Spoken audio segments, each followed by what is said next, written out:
कहानी में नया ट्विस्ट आता हुआ नज़र आ रहा है। विहान को दावंस के अलग कर दिया गया, मतलब विहान अलग है, दावंस अलग है, ये कर दिया गया। काफ़ी मेहनत मशक्क़त के बाद ये सब कुछ हुआ था, लेकिन अब विहान की जान बचाने के लिए दावंस विहान को वापस उसकी बॉडी में डाला जाएगा।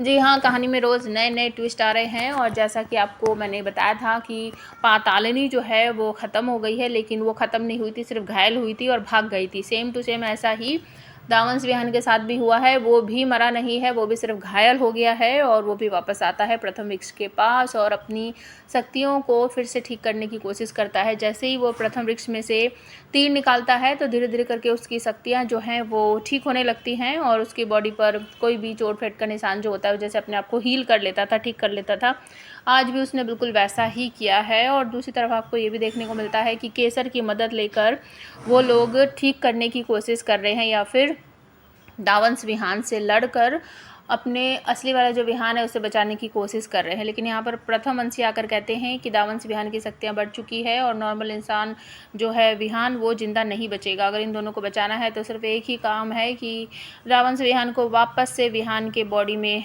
एंटर करवाना पड़ेगा। मतलब अपनी भाषा में वो कुछ बोलते हैं और एक धागा भी देते हैं कि अगर इस धागे के दोनों छोर दावंस विहान ने और असली वाले विहान ने पकड़ लिया तो ये दोनों एक हो जाएंगे जैसे पहले थे। लेकिन इस बात के पक्ष में वीना माँ बिल्कुल भी नहीं है, वो नहीं चाहती कि ऐसा हो। और प्रथम वंशी कुछ और लिक्विड टाइप का देते हैं कि अगर ये दावंस विहान के खाने में मिला दिया गया या उसे किसी तरह से दे दिया गया तो आधे घंटे के लिए उसकी शक्तियाँ नाकाम हो जाएगी, आप लोगों का काम आसान हो जाएगा।